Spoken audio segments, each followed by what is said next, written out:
মা, আমি একদিন ওসমান হাদির মতো বাঁচব। আমি বিশ্বাস করি লক্ষ লক্ষ ছেলে মেয়ে একটা সময় আসবে বাংলাদেশে এই কথা বলবে, ওসমান হাদি বাংলাদেশের একজন কিংবদন্তি আইকন হবে। কথাটা কেন বলছি?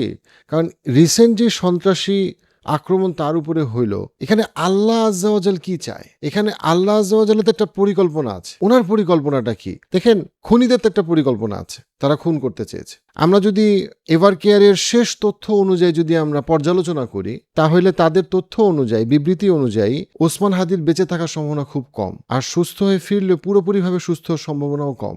আমি খুব গভীরভাবে দেখে সবাই আমরা কষ্ট পাইছি, কোনো সন্দেহ নেই, অনেক কষ্ট পাইছি আমরা। যে মানুষ কখনো দোয়া করে না তার নিজের জন্য, সেই মানুষকে আমি বলতে শুনছি আমি ওসমান হাদির জন্য দোয়া করতেছি। দেখেন, খুনিদের পরিকল্পনাটা বুঝতে পারলাম, কিন্তু কোরআন হাদিসের জায়গা থেকে যদি আমরা বোঝার চেষ্টা করি আল্লাহ আজ্জা ওয়াজাল এই ধরনের ঘটনা কেন অ্যালাউ করেন। আমরা তো জানি আল্লাহ আজ্জা ওয়াজালের অনুমতি ছাড়া একটা গাছের পাতাও নড়ে না। তাহলে আল্লাহ আজ্জা ওয়াজালের কেন এই ধরনের ঘটনা অ্যালাউ করেন, কেন করলেন, এটা আমরা জানবো না কখনো, কিয়ামতের দিনে আমরা জানবো। কিন্তু যদি আমরা কোরআন হাদিসের দিকে তাকাই, আমরা যদি ইসলামিক ইতিহাসের দিকে তাকাই, আমরা অসাধারণ কিছু বিষয় জানতে পারবো যেটা আমাদের জানাটা খুব দরকার। বোঝার চেষ্টা করি আমরা যে ওসমান হাদি যদি বেঁচে থাকতেন, স্বাভাবিক জীবনযাপন করতেন আরো 30 বছর, যদি এরকম কোনো ঘটনা না ঘটতো, এমন কি হইতে পারতো না আমাদের পলিটিক্যাল কালচারে তাকে নারী কেলেঙ্কারিতে জড়ানো হইতো, তাকে অর্থ কেলেঙ্কারিতে জড়ানো হইতো, তাকে রাজনৈতিক কোনো একটা দুর্নামের সাথে তাকে জড়ানো হইতো, এবং তার যত বয়স হইতো তার জনপ্রিয়তা কমতে থাকতো, তাকে মানুষ অপছন্দ করত।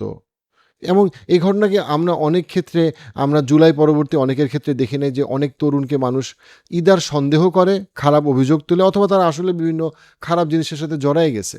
আমরা সত্য মিথ্যা জানি না। আপনি যখনই লম্বা সময় বাংলাদেশের মতো জায়গায় রাজনীতি করতে যাবেন, আপনার ইমেজে অনেক রকম কালিমা লাগবে।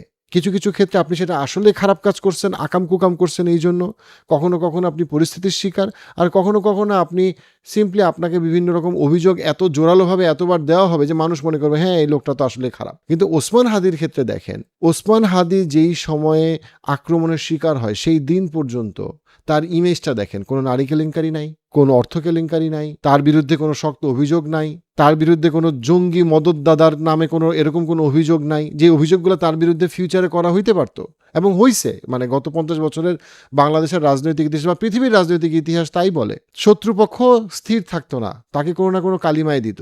আজকে যখন তার বিরুদ্ধে সংঘর্ষ হইল, আমরা চাই না যে সে মারা যাক, কিন্তু যদি আল্লাহ তাকে শহীদ হিসেবে কবুল করেন, যদি সে আল্লাহর কাছে চলে যায়, আমরা হাদিস থেকে জানি রাসূলুল্লাহ সাল্লাল্লাহু আলাইহি ওয়াসাল্লাম আমাদেরকে বলেছেন যে মুমিন ব্যক্তির জন্য মৃত্যু একটা বড় পুরস্কার, একটা বড় পুরস্কার, মূল্যবান পুরস্কার।